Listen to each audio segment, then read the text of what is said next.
دیکھیں، آپ کے لیڈر رہے میاں نواز شریف صاحب، شاید آپ اب بھی ان کو مانتے ہوں، ذاتی تعلق بھی آپ کا ہے، اور سب سے سینئر سیاستدان ملک کے ہیں. تو یہ سمجھنا چاہ رہا ہوں میں کہ کیا ایسی مجبوری رہی ہوگی کہ انہوں نے اس وقت کمپرومائز کرنا پڑا ہوگا؟ دل سے تو نہیں کیا ہوگا جتنا آپ میاں نواز شریف کو جانتے ہیں. دیکھیں، میں ان کے بارے میں رائے نہیں دے سکتا کہ کیوں انہوں نے یہ کیا، یہ فیصلہ کیا. ان کی پارٹی انسائٹ ان کا تو ہوگی نا سر فیصلہ آپ کے ہے، پاس؟ یہ ان کی رائے ہے. پارٹی انسائٹ تو ہوگی آپ کے پاس؟ نہیں، میں پارٹی نہیں، میں ان فیصلوں کا حصہ نہیں تھا. وے فارورڈ کیا ہے سر کس کے لیے؟ ملک کے لیے، جو آپ سمجھتے ہیں کہ نہیں چل رہا؟ ملک کے لیے وے فارورڈ یہ ہے کہ آج ایک ٹیبل پر سارے سٹیک ہولڈرز بیٹھ جائیں. میں یہ الیکشن سے پہلے بھی کہہ رہا تھا کہ اگر آپ بیٹھ کر آگے کے راستے کا تعین نہیں کریں گے تو یہ الیکشن بے مقصد ہو جائیں گے اور انتشار کا سبب بنیں گے. اور اس کا ایک پہلو آپ نے دیکھ لیا ہے کہ آج تیسرا ہفتہ جا رہا ہے اور حکومت نہیں ہے، اور حکومت بن کر بھی اس میں استحکام نظر نہیں آتا مجھے. آج الیکشن ہو گئے، الیکشن جیسے بھی ہوئے، ہر آدمی، ہر پارٹی جانتی ہے کہ اس کی حقیقت کیا ہے الیکشن کی. یہ سیاستدانوں سے چھپی ہوئی باتیں نہیں ہوتی کہ اس نے کتنی سیٹیں حاصل کی. ہر جماعت جانتی ہے.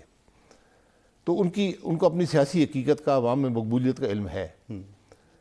کیا وہ مقبولیت ان کو اس کرسی پر بیٹھنے کا حق دیتی ہے؟ کہ الیکشن کے رزلٹ ان کو یہ مینڈیٹ دیتے ہیں کہ وہ حکومت کر سکیں؟ وہ اس میں کمزوری آ گئی. اب اس چیز کو آپ کیسے کور کر سکتے؟ وہ تو ہو گیا نا، جو ہوا تھا. فارم 47 جیت گیا، ہمیشہ جیتتا ہے. فاطمہ جناح کے زمانے سے جیت رہا ہے. فارم 45 فاطمہ جناح کے پاس تھے، فارم 47 ایوب خان صاحب کے پاس تھا. ٹھیک، تو وہ جیت گئے.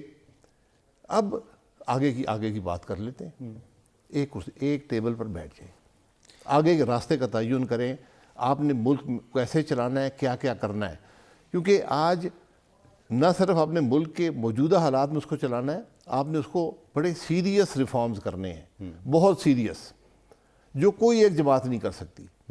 آج آپ پاکستان کی ایک جماعت کو ہر سیٹ دے دیں، وہ یہ ریفارمز نہیں کر پائے گی، کیونکہ اسی لیے کنسنسس چاہیے. اس کے لیے ایک وسیع تر آپ کو بنیاد پر اس کی قبولیت چاہیے. وہ جب آپ بیٹھیں گے، آپ یقین کریں اس دن سے آپ کی ملک کے معاملات کا حل کی ابتدا ہوگی. ٹھیک ہے، جس میں سٹیک ہولڈر سارے سیاستدان بھی بیٹھیں، تمام بڑی جماعتیں، ملٹری لیڈرشپ بھی بیٹھے، جوڈیشل لیڈرشپ بھی بیٹھے. پھر آپ کو ملک کے مسائل کا حل ملے گا، اس کے علاوہ نہیں ہے. سر میں آپ سے جاننا چاہوں گا کہ یہ سب کیسے بیٹھیں گے، لیکن اس سے پہلے سوال تو یہ ہے کہ جیسا آپ نے کہا کہ فارم 47 فاطمہ جناح کے پاس تھا اور 45 فاطمہ جناح کے پاس تھا اور 47 ایوب، اور پھر اس کے بعد یہ سلسلہ مسلسل چلتا ہے. آپ بھی 14 وزیر اعظم رہے، یہ سلسلہ تھا اسی طرح سے، یعنی فارم 47 کسی کے پاس اور 45 کسی. ایک بات کہہ رہا ہوں کہ آپ تو ظاہر سی بات ہے، پہلے میاں نواز شریف صاحب تھے، پھر وہ ان کو ہٹا دیا گیا تو پھر ان کی جگہ آپ آئے. الیکشن تو خیر اسی طرح سے ہوئے نا جس طرح سے آپ فرما رہے ہیں. تو سر یہ تو ہمیشہ سے ہوتا چلا آیا ہے. جب بھی بات کرتے ہیں لوگ یہی کہتے ہیں کہ ہر الیکشن ایسے ہی ہوا ہے، ایسے ہی حکومتیں بنی ہیں، ایسا ہی ملک آگے چل رہا ہے. ظاہر سی بات ہے آج سے 47 سال پہلے جہاں تھے اس سے تھوڑا آگے ہی ہوں گے. تو اس میں آج یہ قباحت کیوں ہے؟ آگے ہیں، اس کا فیصلہ کر لیں. کیسے؟ آپ دیکھ لیں، مثلاً آپ دیکھ لیں، ہر پیمانے پر آپ دیکھ لیں کہ آپ کا ملک ترقی کر رہا ہے. نہیں کر رہا. ہاں تو پھر یہی تو پہلی بات ہے، اس کو تو قبول کریں نا. یہ ہو گیا، سب مان رہے ہیں. اچھا، اس کی وجوہات ڈھونڈیں.